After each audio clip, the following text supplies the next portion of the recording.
This is a PokePress special report. Hi, I'm Stephen Reich here at the Marriott Madison West in Madison, Wisconsin at Geek.Kon 2013. I'm here with Aaron Pavao, who, if you've ever been at school and you've wanted it to be a little more like a video game, this actually might be the teacher for you. He's actually integrated some video game elements into his classes that he teaches in order to motivate students and to help them do better. So first of all, Aaron, what prompted you to sort of go this route in the first place? What was it something at school, or what actually happened there? Well, I saw a video by a fellow named Jesse Schell, who talked about gamification in general, but he mentioned a professor by the name of Lee Sheldon, who had stopped giving grades and started giving experience points, and gotten really good results from that. And so I thought, I'm a game designer. I could probably do something with that. And so you went about. You're a teacher at one of the local suburban high schools here in the Madison area, and basically, so you sort of integrated that with your lessons plan. Now you teach primarily computer science. So what were sort of the first steps there? What did you have to do to your curriculum? One of the differences is it's kind of like in game design, you have to have everything done up ahead of time. In education, you can usually get a plan ahead a couple of weeks before you actually get there. But if you're releasing a game, Pokemon, for example, you have to know what everything is ahead of time. And so one of the hurdles is making those plans all ahead of time to make it work. So you used a lot of different game elements. Well, one of those you mentioned is experience points as a metaphor for rather than giving a straight up grade. So how did that work in your class? It worked really well. Human beings really like to fill progress bars. There's a direct correlation with Pokemon, which incidentally is an excellent game and always has been, where that whole catchphrase of catching them all, there's a progress bar there. Now, back when I was playing it, there were only 151 of them, but there was still that urge to do that, to go out. And if you look at the game, it changes behavior. It makes you want to go and find friends that have Pokemon that you don't, and in fact that you can't have because you don't have the same version of the game, to then trade. It can work the same in classes, where you set up the system that in order to fill that progress bar, in order to complete the game, you have to go out and find the knowledge and find the skills that you learn in class.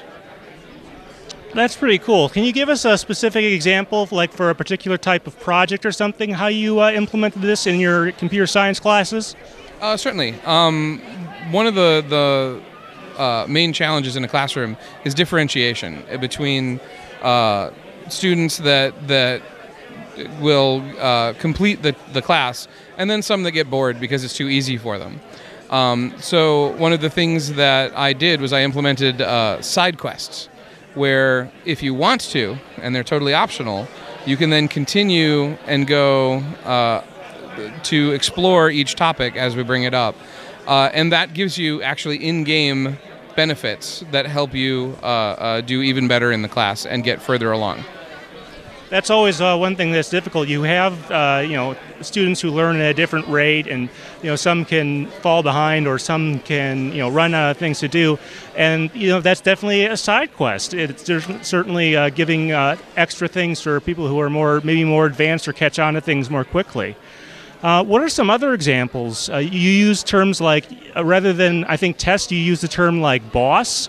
How does that translate? Right. I don't give tests. I give boss fights. Instead of just doing the test and getting a grade and being done with it, and that's all you get, you go up against the boss, and just like in a game, again, Pokemon's a great example. If you don't beat a trainer, you have to go do it again. And that's exactly what you have to do in the boss fight, is if you don't get it, if you don't beat the trainer, you lose a little life, and then you try it again. Yeah, that's actually a pretty good metaphor there. You also have some, I guess you could say, more physical incentives. You give out some little tokens or whatever for things that people do. You also have something kind of like achievements. Why don't you describe each of those? Well, the tokens are kind of a progressive way to measure how well you're doing, and also give students a resource that they can spend to get better at the game or to get other bonuses. Like I have little toy ducks that they can buy, so they can buy a duck. Or they can have the right to paint up one of the bricks in my classroom and have that be a kind of a permanent addition to my classroom. The achievements are exactly that. They're little buttons that they can wear on their backpacks and show off to their friends that they've actually done it. Well, it definitely sounds like you've got a pretty good system there, and obviously it works very well for a computer science type of class with a lot of numbers involved and discrete tasks. But actually, another teacher at your school who actually teaches history, social studies, has sort of adapted your system there. How did that come about, and how did you have to change things around for that? Yeah, he'd been working really hard on trying to figure out ways to motivate his own students. And he just came in one day and just said, all right, I give up. I'm going to do what you're doing. How do I do that? And so we got him working on it, and it worked really well for him for the whole year. And so how did he adapt? Like, what did he do for side quests? How did you adapt that to a social studies context? Oh, it's actually really easy because there's so much depth that you can go into in a humanities subject like history class.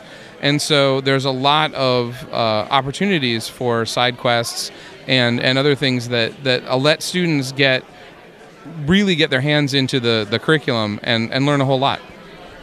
Yeah, I guess that, when you think about it, that does actually work out like that.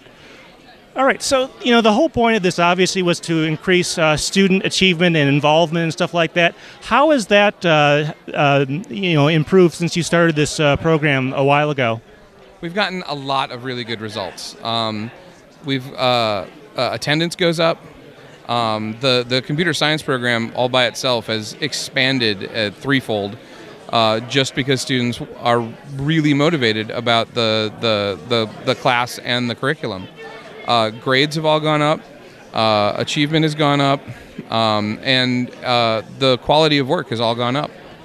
And, if people are interested in this and maybe want to see what it's all about, there's one book in particular, and we'll probably include a few others in a list, but there's one book in particular that you wanted to mention.